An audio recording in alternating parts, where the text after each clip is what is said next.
잡는 시민의 방송, 희망을 전하는 공감과 소통의 방송.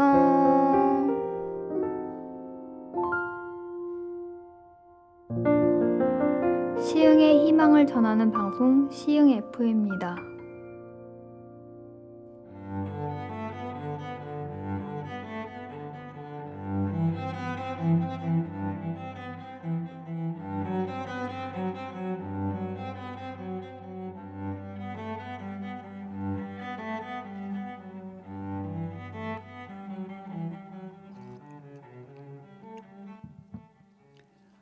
나는 생각한다. 고로 존재한다. 프랑스 철학자 데카르트가 한 말입니다. 안녕하세요. 시흥 FM 백대원의 커피 한 잔입니다. 오늘도 사랑과 인생 그리고 사랑과 인생을 표현하고 이야기하는 문학과 철학을 함께 나눠보는 시간 갖도록 하겠습니다. 오늘의 주제는 안개 속 인생입니다. 여러분이 커피 한 잔 준비하는 동안 노래 한 곡 먼저 듣겠습니다. 나훈아가 부릅니다. 공.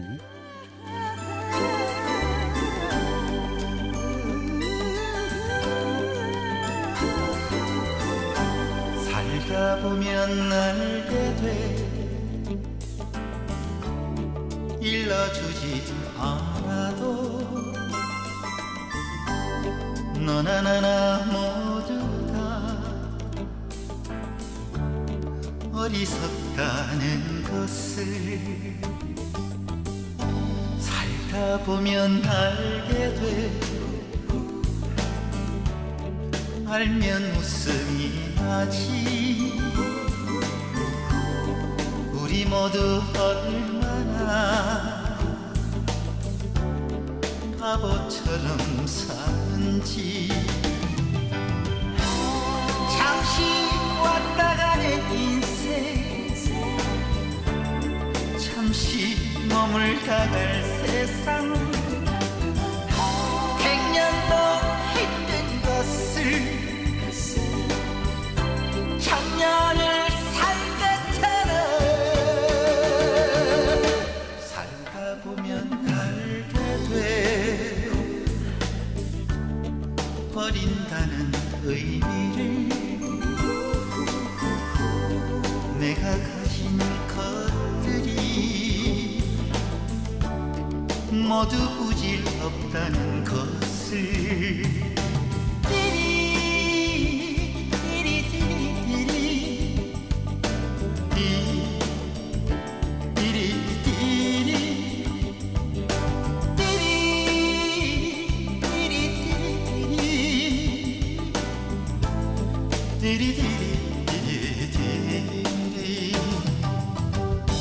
살다 보면 알게 돼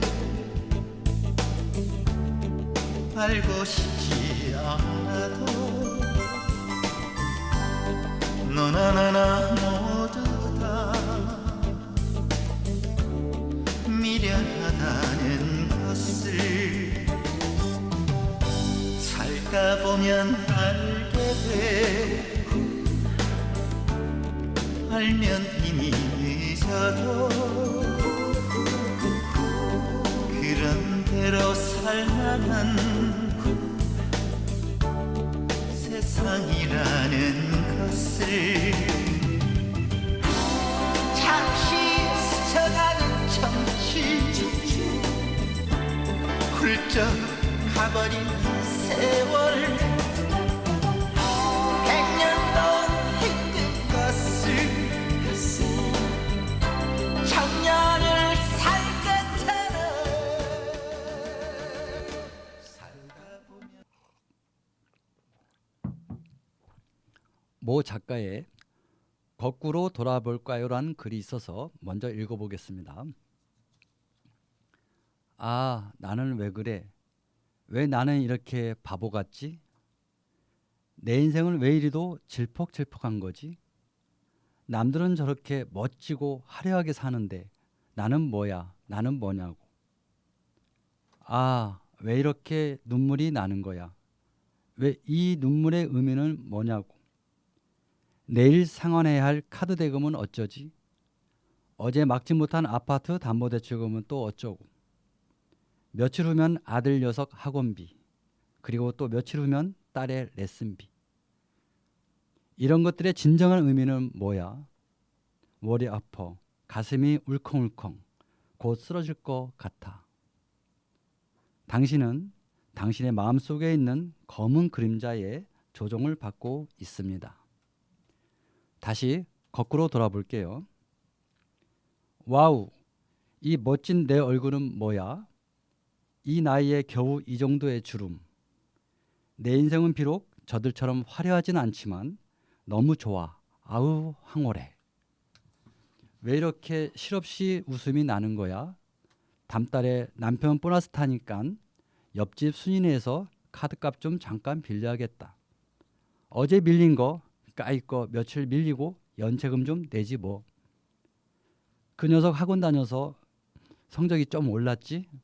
S대는 그렇고 지방 K대 정도면 될 것 같고, 우리 딸 곧 졸업하면 예술의 전당에서 와우, 생각만 해도 좋아. 여러분께 한 가지 여쭤볼게요. 마음이 어디에 있나요? 머리? 아니면 가슴? 배? 우리는 마음이란 단어를 당연히 있다고 알고 있지만 그 정확한 위치를 잘 몰라요. 그리스 의학자 히포크라테스는 마음은 뇌에 있다고 했어요. 그는 뇌가 있기 때문에 사물을 생각할 수 있고 기분이 좋거나 나쁜 것을 분별할 수 있다고요. 이는 마음을 영어로 번역한 것 중에 마인드 쪽에 가까운 것이죠. 철학자 아리스토텔레스는 마음이 심장에 머물러 있다고 했어요. 그러고 보면 심장에 있다는 말은 좀 이해가 돼요. 한자 문화권인 동양에서는 마음이 심장에 있다고 하거든요. 한자의 마음 심자를 장에 붙여 심장이라고 하지요. 심장은 문학이나 철학에서도 비유로 자주 등장해요. 영어의 하트가 그런 의미이기도 하고요. 제 개인적으로는 하트가 마음을 제대로 지칭하는 것 같아요. 왜냐하면 하트가 문학적 범주에 자주 등장하거나 느낌이나 정서, 정신을 조절하는 역할을 한다고 보면 마음을 이해하는 데 가장 근접한 말이 아닌가 그런 생각이 든다는 거죠. 그럼에도 불구하고 의학자나 철학자들이 말은 많이 하지만 마음이 어디에 있다는 정확한 위치는 어느 누구도 확실하게 밝히지 못했어요. 사전을 찾아보니까 이렇게 세 가지로 정의하고 있더라고요. 첫째, 사람이 본래부터 지닌 성격이나 품성. 둘째, 사람이 다른 사람이나 사물에 대하여 감정, 의지, 생각 따위를 느끼거나 일으키는 작용이나 태도. 마지막 세 번째, 사람의 생각, 감정, 기억 따위가 생기거나 자리 잡는 공간이나 위치. 마음의 정의를 읽다 보니까 세 번째 정의가 가장 눈에 띄어요. 사람의 생각, 감정, 기억 따위가 생기거나 자리 잡는 공간이나 위치라고. 이 말은 내 생각이나 감정, 기억들이 내 몸 어딘가에 있는 공간이나 위치에 들어있거나 머물러 있다는 말로 이해가 돼요. 좀 전에 모 작가의 글을 읽어드렸는데요. 글의 주인공은 코로나 때문에 경제적으로 힘들어하는 보통 사람의 단편적인 삶과 그의 마음 상태를 그렸어요. 장사하는 사람이 장사가 안 되고 회사를 운영하는 사람이 사업이 잘 안 되면 그 여파는 그대로 가정에 이어지고 가정 살림을 꾸려가는 주부들의 한숨 섞인 마음 상태를 보여주고 있는 거지요. 사실 장사나 회사를 운영하는 사람들도 가정에서 살림하는 사람도 누구나 할 것 없이 그 정도 지경이 되면 답답해서 우울한 감정이 생길 것 같고 상환해야 할 빚 때문에 겁이 날 것이고 좀 더 길게 보면 어떻게 살아야 하나 걱정과 두려움도 생기고 그래서 이제 근심과 걱정이 많으면 일부 사람들은 그걸 잊으려고 또 벗어나려고 마약을 한다거나 엄청난 술을 마신다거나 그래서 그 고통을 잊으려고 해요. 맨정신으로는 그걸 이길 수 없으니까 어떻게 보면 충분히 이해가 되는 부분이죠. 그런데 똑같은 상황인데 작가는 거꾸로 돌려서 말했어요. 어려운 상황에 처한 사람이 찰나로 마음을 바꿨다는 거죠. 어느 유명인이 말했잖아요. 웃음은 웃겨서 웃는 것도 있지만 웃으니까 기분이 좋아진다고요. 아마도 왜 이렇게 자꾸 웃음이 나는 거야라는 아마도 그런 의미 같아요. 또 다음 달에 보너스 타니까 옆집 순인에서 잠깐 빌려서 빚을 갚고 혹여 빌리지 못하면 멸치 밀리고 연체금 내면 된다는 거죠. 그럴 때 어떤 사람들은 뭐야 그게 말이 돼? 하면서 의문을 표하는 사람들도 있을 거예요. 하지만 사람은 아무리 노력해도 자기 힘으로 안 될 때가 있고 내가 하고 싶은 게 있다고 다 되는 게 아니라는 것 정도는 좀 살아본 사람들은 다 알아요. 안 되는 걸 내 힘과 능력으로 해보려 하다가 절망하고 낙담하고 부모 원망하고 세상 원망하다가 마음이 피폐해지고 황폐해져서 일부 사람은 스스로 하늘로 가는 열차를 무임승차하기도 하지요. 생각해 보세요. 아들이 성적이 30등에서 25등으로 전부 다 좀 올랐어요. 그럼 감사한 거잖아요. 남의 집 아이처럼 꼭 S대 보내려거나 인솔만 고집하니 당사자인 자녀는 더 속상하고 자신도 속상하겠죠. 아들이 나쁜 길로 안 빠지고 잘하든 좀 못하더라도 건강한 몸으로 스스로 공부해서 지방대에 가면 어떻고 자기가 좋아하는 거 배우면서 사람 역할을 하면서 살면 되는 거잖아요. 어렵게 학원 보낸 딸이 졸업하면 예술의 전당에서 피아노 치는 거나 발레하는 거나 생각해 보세요. 설령 그리 되지 못해도 상상만 해도 희망이 생겨요. 그렇게 되면 현재의 삶이 즐겁고 행복해지겠죠. 우리 중에는 현재의 길에서 아직 일어나지도 않은 일을 가지고 발목 정도의 늪에 빠졌다고 손가락만한 돌멩이에 걸려 넘어졌다고 고뇌하고 번민하느라 잠을 이루지 못하고 잠을 자지 못해 이런저런 병 생기고 집안 분위기가 싸하게 만들어지고 그게 여러분을 망가뜨리려 하는 어두운 그림자가 마음에 착 달라붙어서 마음을 힘들게 하는 거예요. 사람의 마음은 한 가지가 아니고 크게는 어두운 면과 밝은 면이 작게는 여러 가지 감정들이 함께 어우러져서 움직이잖아요. 그때그때 어떤 이유나 상황 때문에 감정의 변화가 일어나는 거지요. 그래서 우리는 희로애락, 애오욕이라는 7가지 감정으로 지칭하기도 하고요. 여러분, 심리학자이자 그 정신분석학자의 창시자라고 불리는 프로이드 주장 들어보셨죠? 그가 원초하니, 초자하니, 자아라니 이런 말을 썼어요. 이 말을 심리학적이 아니라 철학적으로 풀어보면 원초화가 어두움 쪽으로 초자아가 밝음이라고 대입해보면 아마 조금 이해가 될 것 같아요. 그 중간에 자아를 두어서 어쩌면 살면서 일어나는 문제 앞에서 대처하는 방법이나 이겨내는 방법을 찾아보고 잘 선택하라는 말로 들려요.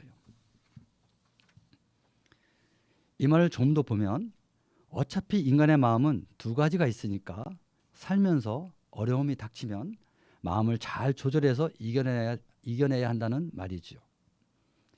내 마음속에 있는 밝음은 밝음대로 긍정적인 기쁨과 즐거움 등으로 어둠인 슬픔이나 아픔 등은 있는 그대로 받아들이고 다만 그 해결 방법을 찾아 좋은 쪽으로 돌려야 하는 거지요. 그 방법이 뭘까요? 마음속에 있는 그 어두운 파편들을 하나씩 밝은 쪽으로 유도하면 된다는 거지요. 밝게 하는 방법이 문학적 소양을 쌓는 거예요. 문학과 철학을 하면 삶의 지혜가 생긴다고 하잖아요.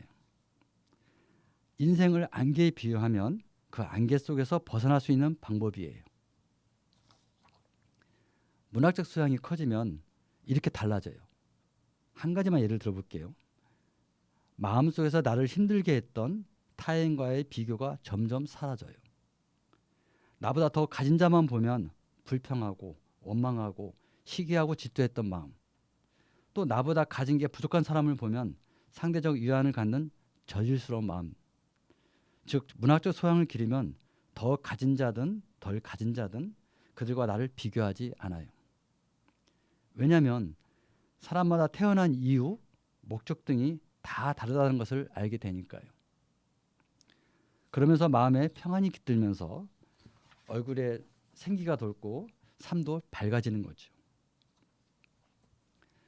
우리보다 훨씬 좋은 삶을 살았던 수많은 선인과 현인들이 다음 세대에게 좋은 이정표를 제시하고 있는 게 문학과 철학이거든요. 그런데 일부 사람들은 자기 지식이나 방법이 최고인 양 자기가 아는 것으로만 세상을 살려고 해요. 공자도 비슷한 말을 했잖아요. 물론 청소년 시기는 충분히 그럴 수 있어요. 말 그대로 어리니까요.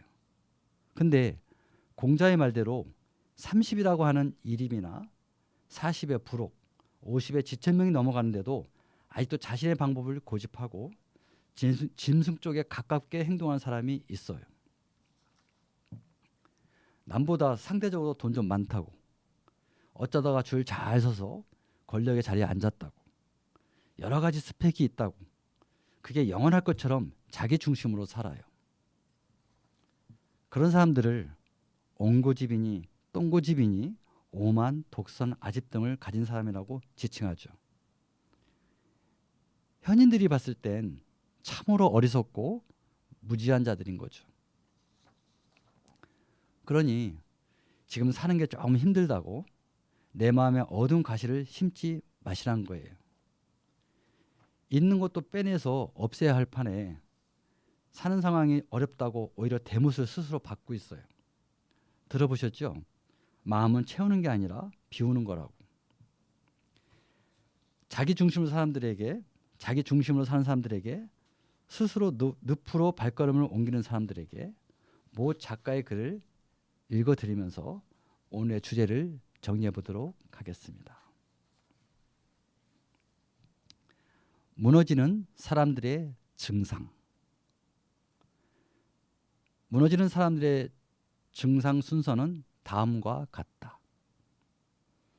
내 자신의 성공은 내가 가진 목적과 목표를 가슴에 확신을 품고 나의 지식과 경험을 발판 삼아 남보다 열심히 뛰면 이룰 수 있다. 시간이 흐르다 보면 열심히 살았던 지난 세월에 대한 결과물이 자신이 원했던 것과 차이가 나는 것을 알게 되고 그로 인해 현재의 삶이나 미래가 불투명해지면서 낙담하게 된다.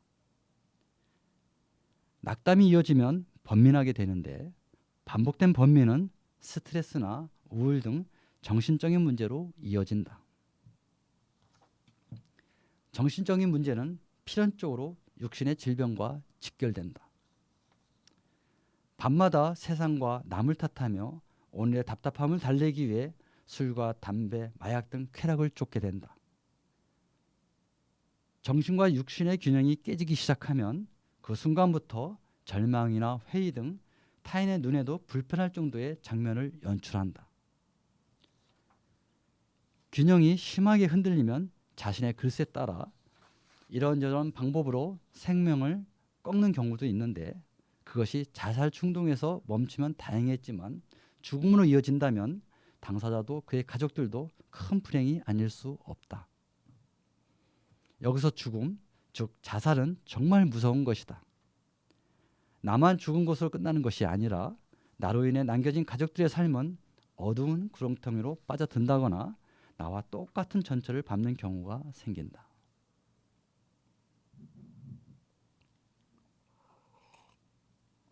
여러분, 인간의 마음은 어떤 의학자나 철학자도 선인이나 현인들조차 그 위치를 정확하게 제시하지 못했습니다. 이는 마음은 인간이 알 수 없는, 인간에게 보이지 않는, 인간의 한계를 넘는 단어이자 영역이라는 방증입니다. 내 마음을 어둡게 하는 것은 삶의 크고 작은 파편, 즉 문제거리예요. 삶의 문제는 좀 전에 말씀드린 문학이나 철학에 접근하면 완벽하지 못해도 조금씩 그 해답을 찾을 수 있어요. 그래서 데카르트는 나는 생각한다, 고로 존재한다 라고 말한 거예요. 그는 인간이 살아가면서 내 마음으로 겪는 모든 것들이 삶의 일부라는 것을 말하고 있는 거지요. 우리 인간에게 문제가 없다면 그건 죽었다는 말이 되는 거고요. 비록 코로나19로 인해 경제적으로, 건강적으로 어려움에 처한 것도 죽는 것보단 나은 거라는 거지요. 아무리 돈이 많고 강한 권력을 가진 자들도 그들의 삶과 마음에 현미경을 대보면 보통 사람들이나 매 거기서 거기에요. 힘든 시간을 보내고 있다는 것은 문학적으로 이야기하면 안개 속에서 허우적거리는 모습이에요. 내 마음먹기에 따라 안개 속에서 빨리 나오거나 때가 되면 거치고 사라지는 게 안개예요. 오늘의 주제가 안개 속 인생이었잖아요. 우리 마음에 어둠을 심고 있는 삶의 문제에 빠지지 말고 그 문제를 하나씩 해결해 나가면 흐리고 비가 내린 나의 삶이 화창한 봄날 아침처럼 될 것입니다. 찰나의 내 마음을 바꿔보세요.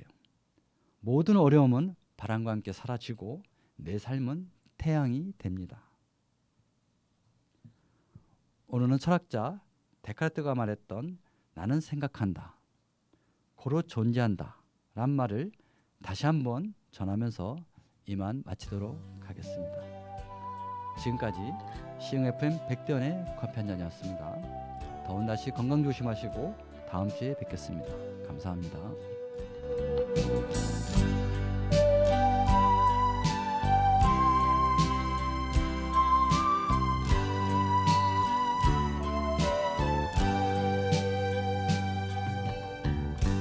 인생은 미완성 쓰다가 많은 편지 그래도 우리는 곱게 써가야 해 사랑은 미완성 부르다 먹는 노래 그래도 우리는 아름답게 불러야 해 사람아 사람아 우린 모두 다 향인 것 외로운 가슴길이 사슴처럼 기대고 살자 인생은 미완성 그리다 많은 그림 그래도 우리는 아름답게 그려야 해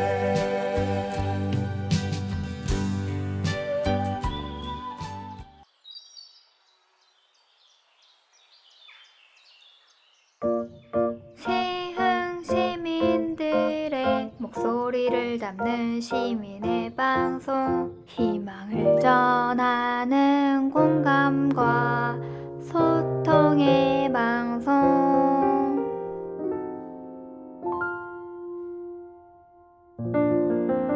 시흥의 희망을 전하는 방송 시흥 FM입니다.